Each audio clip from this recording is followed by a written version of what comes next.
నమస్తే, నేను Yashoda. Welcome to Pallavi TV. పోలీసులు మీడియా ముందుకు తీసుకొస్తున్న ఈ ఇద్దరు బట్టేబాజుల గురించి ఇప్పుడు మనం మాట్లాడుకోవాలి. ఇందులో ఎత్తు పొడుగు ఉన్నోడి పేరు అష్ఫక్ ఖాన్.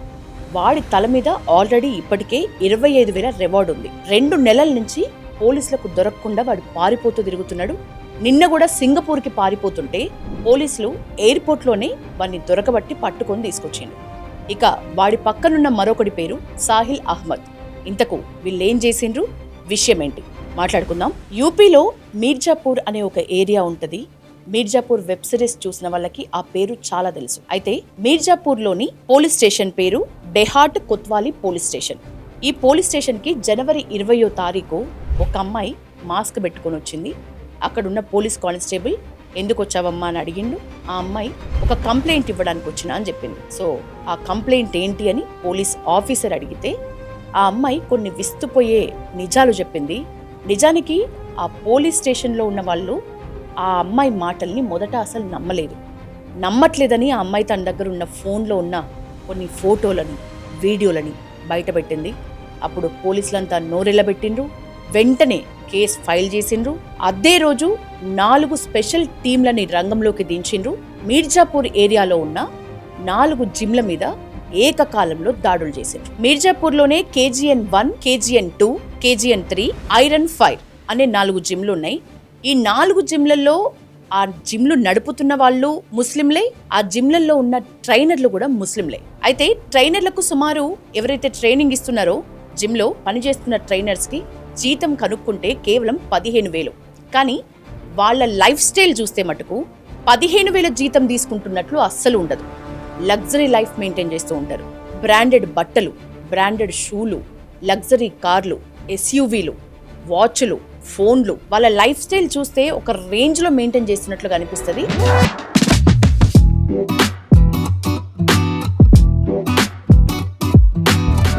జీతానికి వస్తే కేవలం 15,000. అయితే వీళ్లకు అంత డబ్బు ఎక్కడి నుంచి వచ్చింది? ఈ టాపిక్ కొంచెం పక్కన పెడితే ఇప్పుడు మారుతున్న లైఫ్ స్టైల్లో ప్రతి ఒక్కరూ కూడా, అంటే లింగ భేదం లేకుండా చిన్న పెద్ద అందరూ కూడా ఫిట్గా ఉండాలనుకుంటున్నారు. ఈ ఆహారపు అలవాట్లతో మారుతున్న జీవన కాలంలో ఖచ్చితంగా జిమ్కి వెళ్ళి మరీ ఫిట్నెస్ని కాపాడుకుంటున్న వాళ్ళే ఎక్కువగా ఉంటున్నారు. సో ఈ జిమ్ వెళ్ళే అమ్మాయిలు ఏదైతే మీర్జాపూర్లో ఈ KGN 1, 2, 3, ఐరన్ 5 ఈ 4 జిమ్లలో కూడా అబ్బాయిల కంటే ఎక్కువగా అమ్మాయిలే జిమ్లకు వెళ్తున్న పరిస్థితి. అయితే ఇప్పుడు పోలీసులు ఏదైతే రైడ్ చేసినరో ఆ 4 జిమ్లలో మాత్రం ఎక్కువగా హిందూ అమ్మాయిలు జిమ్లోకి వెళ్తున్నారు. అక్కడ హిందూ అమ్మాయిలైనా ఏ అమ్మాయిలైనా నిజానికి అమ్మాయిలకి ట్రైనింగ్ ఇవ్వాలంటే జిమ్లలో అమ్మాయిలే ట్రైనర్స్గా ఉండాలి. కానీ ఈ 4 జిమ్లలో కూడా అబ్బాయిలే హిందూ అమ్మాయిలకైనా ఇతర అమ్మాయిలకైనా జిమ్లో ట్రైనింగ్ ఇస్తున్న పరిస్థితి. రూల్ ప్రకారం అయితే నిజానికి అమ్మాయిలు ట్రైనర్స్గా ఉండాలి. వీళ్ళ కంఫర్ట్ కోసం ఖచ్చితంగా అమ్మాయిల్ని ట్రైనర్స్గా పెడుతున్న జిమ్లు ఉంటాయి. కానీ ఈ 4 జిమ్లలో మాత్రం లేడీ ట్రైనర్స్ లేరు. అందరూ కూడా అబ్బాయిలు. అందులోనూ అది నడుపుతున్న వాళ్ళు అబ్బాయిలే, అందులో ట్రైనర్లుగా ఉన్న వాళ్ళు కూడా అబ్బాయిలే. వాళ్ళంతా ముస్లిం వర్గానికి చెందిన వాళ్ళే. వీళ్ళందరూ కలిసి ఈ 4 జిమ్లలో అమ్మాయిలు ఎవరైతే హిందూ అమ్మాయిలు జిమ్లో ట్రైనింగ్కి వస్తున్నారో వాళ్ళకి మొదట పరిచయం బాగా పెంచుకుంటున్నారు. ఆ పరిచయం కాస్త దగ్గర అవ్వడానికి దారితీస్తుంది. దగ్గర అయ్యాక చాలా తెలివిగా దానికి ఒక పేరు పెడుతున్నారు. ఆ పేరే ప్రేమ. ప్రేమ పేరుతోటే చాలా చాకచక్యంగా ఆ అమ్మాయిల్ని ముగ్గులోకి దించుతున్నారు. దగ్గర అవుతున్నారు, ఫోటోలు తీస్తున్నారు, వీడియోలు తీస్తున్నారు, బ్లాక్మెయిల్ చేస్తున్నారు. వీళ్ళంతా ఎవరో కాదు, ఆ జిమ్కి సంబంధించిన ట్రైనర్లు, ఓనర్లు. వీళ్ళంతా ముస్లిం అబ్బాయిలే. ఏకకాలంలో దాడులు చేస్తే అప్పటికప్పుడు తెలిసిన విషయం ప్రకారమే 40 నుంచి 50 మంది హిందూ అమ్మాయిలు బాధితులుగా ఉన్నట్లు అప్పటి వరకే తెలిసింది. ఇంకా ఖచ్చితంగా చాలా మంది ఉన్న పరిస్థితి. ఇక ఎవరైతే కంప్లైంట్ ఇచ్చారో ఆ అమ్మాయి చెప్పిన వివరాల ప్రకారం అయితే వీళ్ళ ప్లాన్ అంతా చాలా ఖచ్చితంగా ఉంటుంది. ఒక వ్యవస్థనే ఈ ప్లాన్ వెనక ఉంది అన్న విషయాలైతే ఆ అమ్మాయి చాలా డీటెయిల్గా చెప్పింది. ఇక ఈ మీర్జాపూర్ జిమ్ ముసుగులో నడిచిన బ్లాక్మెయిల్, అలాగే మత మార్పిడి, ఇదంతా ఒక పెద్ద రాకెట్. ఆ రాకెట్లో పోలీసులు ఇప్పటివరకు బయట పెట్టిన పేర్లు ఒకసారి చెప్తాను. First Mohammed Sheikh Aleem, second Faisal Khan, third Zaheer, fourth Shadab. ఈ 4 ప్రస్తుతం వరకు అరెస్ట్ చేసిండ్రు. నిన్న సింగపూర్కు వెళ్తుంటే అష్ఫక్ ఖాన్ని అరెస్ట్ చేసిండ్రు, సాహిల్ అహ్మద్ని అరెస్ట్ చేసిండ్రు. మొత్తానికి 6 అయినరు. అయితే బాధిత అమ్మాయి చెప్పిన వివరాల ప్రకారం వీళ్ళు ఎంత పక్కా ప్లాన్ ప్రకారం ప్రేమలోకి దించుతారు, ఎన్ని రోజుల తర్వాత ఒక ప్లాన్ ప్రకారం దగ్గరైతారు, ఎన్ని రోజుల తర్వాత ఆ దగ్గరవుతున్న మూమెంట్లో ఫోటోలు తీస్తారు, వీడియోలు తీస్తారు, ఆ తర్వాత ఏం చేస్తారు అనేది మాత్రం ఆ అమ్మాయి చాలా డీటెయిల్గా చెప్పింది. దానికి అనుగుణంగానే సుమారు 40 నుంచి 50 మంది అమ్మాయిల డీటెయిల్స్ వాళ్ళని ఎవరైతే ఈ పోలీసులు రెడ్ హ్యాండెడ్గా పట్టుకున్నారో వాళ్ళ ఫోన్లలో ప్రస్తుతం దొరికిన సమాచారం ప్రకారమే 40 నుంచి 50 మంది అమ్మాయిల వివరాలు ఇప్పటికే ఉన్నాయి. ఇంకా నిజానికి అందరూ ముందుకొచ్చి బయటికి చెప్పుకోవట్లేదు. ధైర్యంగా కేవలం ఈ అమ్మాయి చెప్పింది, ఈ అమ్మాయి చెప్పిన వివరాల ప్రకారం ప్రస్తుత పరిస్థితి ఇట్లా ఉంది. ఇక అసలు విషయం మాట్లాడుకుంటే, ప్రేమ పేరుతోటి దగ్గరైన ఈ ముస్లిం అబ్బాయిలంతా మొదట ప్రేమతో వాళ్ళని దగ్గరికి తీసుకుని బ్లాక్ మెయిలింగ్, ఏదైతే వాళ్ళ దగ్గర ఉన్న ఫోటోలు వీడియోలతో బ్లాక్ మెయిలింగ్ స్టార్ట్ చేస్తారో వాళ్ళు ఫస్ట్ మొదట డబ్బులు అడుగుతారు. ఆ డబ్బులు ఇవ్వలేని అమ్మాయిలు మేము ఇవ్వలేమని ఏడుస్తారు. ఆ క్రమంలో వాళ్ళ మానసిక వేదనని క్యాష్ చేసుకుని మతం మారాలని, బుర్కా వేసుకోవాలని, ఇంట్లో నమాజ్ చెయ్యాలని, ముఖ్యంగా కీ పాయింట్ ఏంటంటే బుర్కా వేసుకున్న ఫోటోలు ఇంట్లో 1 కాదు 2 కాదు 5 సార్లు నమాజ్ చెయ్యాలని, నమాజ్ చేస్తున్నప్పుడు వీడియో తీసి తప్పకుండా వాళ్ళ వాట్సాప్కి పంపించాలని వీళ్ళు డిమాండ్ చేస్తారు. అట్లా చెయ్యని పక్షంలో వాళ్ళు డబ్బులైనా ఇవ్వాలి, లేకపోతే వీడియోలు బయట పెడతామని బెదిరిస్తారు. ఇక మనసుతో ఆడుకున్న పరిస్థితుల్లో ఈ అమ్మాయిలందరూ కూడా చేసే ఇంకో పనేం లేక, ఇంకా గత్యంతరమే లేక వాళ్ళన్నట్లు బుర్కా వేసుకొని నమాజ్ చేయటాలు, బుర్కా వేసుకొని బయట తిరగటాలు, ఇంట్లో నమాజ్ చేయటాలు, ఇవన్నీ చేసి చివరికి ఎక్కడి వరకు వచ్చిందట అంటే ఆ అమ్మాయి చెప్పిన దాని ప్రకారమే ఏకంగా దర్గాకు తీసుకెళ్ళి మత మార్పిడికి కూడా రెడీ చేయడం వరకు వెళ్ళింది విషయం. సో వీళ్ళందరూ ఫోటోలు వీడియోలు తప్పకుండా వాట్సాప్కి ఎందుకు పంపించుకుంటున్నారంటే వీళ్ళకి ఏవైతే ఫండ్స్ వస్తాయో ఆ ఫండ్స్ వీటి మీద బేస్ చేసుకుని ఉంటాయి. ఎంతమంది అమ్మాయిల్ని ట్రాప్ చేసిండు, ఎన్ని ఫోటోలు పెట్టించగలిగిండు, ఎన్ని వీడియోలు వాడు క్రియేట్ చేయగలిగిండు, ఎంతమంది అమ్మాయిల్ని వలలో వేసిండు అనే దాన్ని బట్టే వాడికి వచ్చే ఫండ్స్ ఆధారపడి ఉంటాయి. ఆ ఫండ్స్ ఖచ్చితంగా ప్రతి అబ్బాయి సక్సెస్ అవుతున్నాడు, ప్రతి అమ్మాయి మోసపోతుంది. కాబట్టి ఆ ఫండ్స్ తోటే మనం మొదట మాట్లాడుకున్న ఆ బ్రాండ్, ఆ ఒక రేంజ్ మెయింటెనెన్స్ అనేది వాళ్ళకు సాధ్యమవుతుంది.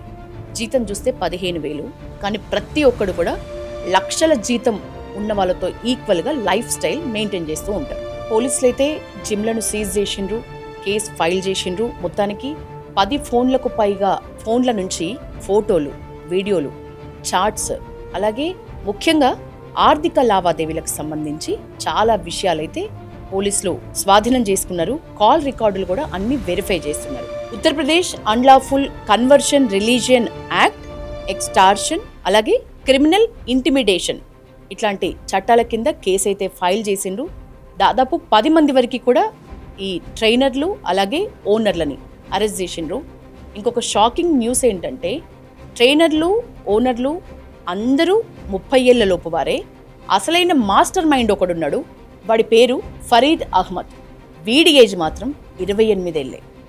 సో ఒక 2 ఏళ్ళు తక్కువ ఉన్న ఫరీద్ అహ్మద్ వీళ్ళందరికీ మాస్టర్ మైండ్గా, అంటే ఈ వ్యవస్థను మొత్తం వెనక ఉండి వీళ్లకు రావాల్సిన ఆర్థిక లావాదేవీల్ని రప్పించటం, ప్లస్ వీళ్ళకి కావాల్సినవి అన్నీ ఇవ్వటం, అమ్మాయిలు వేటిని చూసి అట్రాక్ట్ అవుతారో అవన్నీ వీళ్ళందరూ మెయింటైన్ చేసేటట్టు వీడు వాళ్ళకు అవి ఇవ్వటం, వాళ్ళు ఆ రేంజ్ మెయింటైన్ చేసేలాగా చేయటం, అమ్మాయిని ట్రాప్ చేయటం, ఇదంతా కూడా వెనక ఒక వ్యవస్థ ద్వారా నడుస్తుంది. ఆ వ్యవస్థకి ప్రస్తుతం ఈ జిమ్ల కేంద్రంగా ఉన్న మాస్టర్ మైండ్ మాత్రం ఫరీద్ అహ్మద్ అనే వ్యక్తి దీని మొత్తానికైతే ప్రస్తుతం మాస్టర్ మైండ్గా ఉన్నాడు. వాడి ఏజ్ మాత్రం కేవలం 28 సంవత్సరాలు. అయితే ఈ ఫరీద్ అహ్మద్ కోసం పోలీసులు చాలా గాలింపు చర్యలు చేపట్టిండ్రు. చాలా చోట్ల మీర్జాపూర్ మొత్తం జల్లెడబట్టిండ్రు. అయితే ఒక ప్రాంతంలో ఉండడం తెలిసి పోలీసుల గ్రూప్ అంతా రౌండప్ చేసింది. మొత్తానికి వాడు కనబడ్డాడు.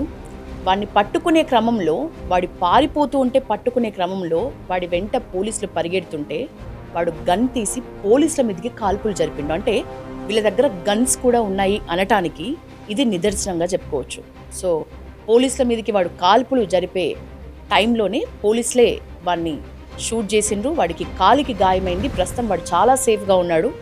కాలుకు దెబ్బ మాత్రం దాకింది. ట్రీట్మెంట్ ఇప్పించిండ్రు. మొత్తానికి సరెండర్ అయితే అయ్యిండు వాడు. ఫరీద్ అహ్మద్ కేంద్రంగా ఉన్న గ్యాంగ్లో దాదాపు ఒక 10 మంది అయితే దొరికిండ్రు. ఇంకా మొత్తంగా ఎంతమంది ఉన్నారు, నిజానికి బాధితులు ఎంతమంది, చెప్పింది ఒకళ్ళిద్దరే బయటకు వచ్చి, ఒక్క అమ్మాయి స్టేషన్కి వచ్చి చెప్పింది, ఇంకొక అమ్మాయి తర్వాత మాట విప్పిన పరిస్థితి. కానీ 30-40 మంది వరకు ఒక్కడి ఫోన్లో, ఇద్దరి ఫోన్లలో దొరికితే, మొత్తం ఈ గ్యాంగ్ అంతా దొరికితే బాధితులు ఎంతమంది హిందూ అమ్మాయిలు ఉన్నారు అనేది క్లారిటీ వచ్చే అవకాశం ఉంది. ఈ దిశగా అక్కడ గాలింపు చర్యలు అయితే చేపడుతున్నారు. యూపీ మీర్జాపూర్ కేంద్రంగా ఈ గాలింపు చర్యలు కొనసాగుతున్నాయి. ఇంకా చాలా మంది దొరకాల్సిన పరిస్థితి. ఇప్పుడు అసలు విషయం ఏంటంటే ఎంతమంది బాధితులు ఉన్నారు అనేది అసలు పాయింట్. జిమ్ జిహాద్లో హిందూ అమ్మాయిలు ముడిసరుకు. సో ఈ ట్రైనర్లు అలాగే ఎవరైతే ఓనర్లు ఉన్నారో వాళ్ళందరికీ కూడా దుబాయ్తో లింకులున్నాయి, ఇతర పెద్ద పెద్ద విదేశాలతో లింకులున్నాయి. అక్కడి నుంచి ఫండింగ్ వస్తున్న ఆధారాలు బయటపడ్డాయి. వాళ్ళందరూ కూడా హిందూ అమ్మాయిల్ని ముడిసరుకుగా పెట్టి వీళ్ళు ఇక్కడ మాత్రం చాలా లైఫ్ స్టైల్ని ఒక రేంజ్లో మెయింటైన్ అయితే చేస్తున్నారు. మొత్తానికి ఇదైతే పెద్ద అలర్ట్, ముఖ్యంగా హిందూ అమ్మాయిలకి. హిందూ అమ్మాయిలు ఖచ్చితంగా గుర్తుపెట్టుకోవాలి, బట్టేబాజ్గాళ్ళు, గలీజ్గాళ్ళు చాలా కథలు పడుతున్నారు. కండలతోటి కండలు చూపించుకుంటా కథ మొత్తం మార్చేస్తున్నారు. అమ్మాయిల మనసులతోని ఆడుకుంటున్నారు. ఫిట్నెస్ కోసం జిమ్కి పోతే అమ్మాయిల మనసుతో ఆడుకోవడమే కాదు, కన్వర్షన్ సెంటర్లుగా జిమ్లను మార్చేసి ఏకంగా మన మతమే లేకుండా చేస్తున్నారు. మత మార్పులకు దిగుతున్నారు. ఇక్కడే కాదు, ప్రతి రాష్ట్రంలో కూడా ఖచ్చితంగా జిమ్ సెంటర్స్కి వెళ్ళే అమ్మాయిలు, ఫిట్నెస్ కోసం పంపిస్తున్న తల్లిదండ్రులు ఖచ్చితంగా అలర్ట్ అవ్వాలనే ఒక హెచ్చరిక ఇప్పుడు మనకు యూపీలో ఈ మీర్జాపూర్లో జరిగిన జిమ్ సెంటర్స్లో జరిగిన ఉదంతం అంతా మనల్ని అలర్ట్ చేస్తుంది అని మాత్రం గుర్తుంచుకోవాలి. హిందూ అమ్మాయిలకి ప్రమాదం ఏ రూపంలో వస్తుంది తెలియదు. తేనె పూసిన కత్తుల్లాగా మన చుట్టే లవ్ జిహాదీలు, జిమ్ జిహాదులు ఉన్నాయి. సో ఖచ్చితంగా అప్రమత్తంగా ఉండాల్సిన అవసరం ఉంది. అమ్మాయిలందరికీ, హిందూ అమ్మాయిలందరికీ తస్మాత్ జాగ్రత్త.